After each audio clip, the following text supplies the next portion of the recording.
Nagkadako na gyud ang komunidad sa atong mga kaigsuonang Muslim dinhi sa Subo. Sumala sa datos sa National Commission on Muslim Filipinos, aduna nay 48 ka Muslim congregation nga natukod sa syudad ug mga kalungsuran sa lalawigan sa Sugbo. Ug gani, may abot na sa di mo menos usa ka gatos ka libo ang ilang populasyon. Sugod ni adtong Marso 23, gisugdan sa kaigsuonan natong mga Muslim ang usa sa labing gibalaan nga buwan sa Islam, ang Ramadan. Ang maong selebrasyon gisaulog sa tanang Muslim sa kalibutan matag ikasiyam nga buwan sa Islamic calendar. Pinaagi sa usa ka moon sighting, matino kun unsang adlaw magsugod ug mahuman ang Ramadan. Mulungtad og usa ka buwan ang maong selebrasyon, maong gitakda nga karong umaabot Abril 21, mahuman ang Ramadan karong tuiga. Ramadan is the very period wherein Muslims have to come to the Creator to ask for forgiveness. It is the chance that God has given us for 1 year. We were given 1 month, a privilege to reconcile with Him. So, in reconciling with Him, you have to control yourself.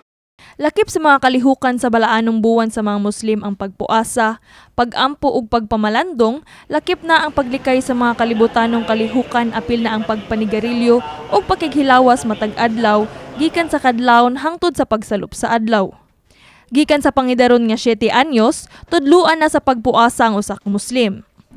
Pasabot ni ini, ginadili ang pagkaon ug bisan pag-inom og tubig o bisan unsang ilimnon, pati na ang pagtumar og tambal sugod alas 4:30 sa buntag hangtod alas 6 sa hapon. Apan exempted sa magpuasa ang mga katiguangan nga adunay mga sakit o adunay mga gitumar nga maintenance nga tambal. Lakip sad sa mga exempted ang mga babaye nga giregla. Ang pinaka-importante sa ganitong buwan, sa buwan ng Ramadan, ay ang pag-aayuno, fasting, ika nga, ang hindi pagkain, pag-inom, at iba pang nakakasira sa pag-aayuno. Subay sa maong selebrasyon, ang pagbukas sa Ramadan Night Market sa kulon sa syudad sa Sugbo, miaging Biyernes, Marso 24. Kini gipanguluhan sa Office of the Muslim Affairs and Indigenous Communities aron mas makita ug maila natong mga Sugboanon ang kultura sa atong mga kaigsuonang Muslim. Ang Ramadan Night Market gilangkuban og 300 ka mga mamaligyaay ug 60 hangtod 70% niini ang mga Muslim.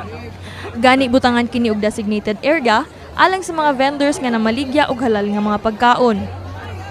Ang maong night market bukas gikan alas 6 sa hapon hangtod alas 2 sa kadlawon ug magpadayon kada Biyernes, Sabado ug Domingo hangtod sa katapusan sa Abril.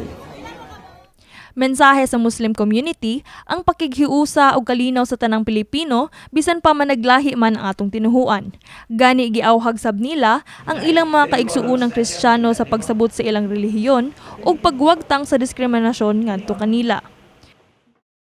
Let us join in our prayers, especially this month of Ramadan, because of the situation that we are seeing almost in every part of the world.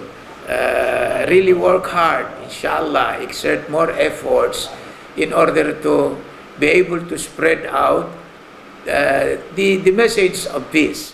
Tayong umabot sa buwan ng Ramadan, pagsumikapan natin na may sagawa ang lahat ng mga magagandang gawain sa buwan na ito, at lalong-lalo na ang pagsamba sa Allah Subhanahu wa Ta'ala, at ingatan po natin ang ating pag-ayuno na makagawa tayo na nakakasira nito, no? At sa mga kapatid namin na mga hindi mga Muslim, mga pa-Kristyano man, na mga kapatid namin mga Kristyano at iba pang relihiyon, so kami mga Muslim ay sikapin nyo po na aralin ang aming relihiyon upang sa ganun ay mas lalo nyo pong maintindihan ang aming relihiyong Islam.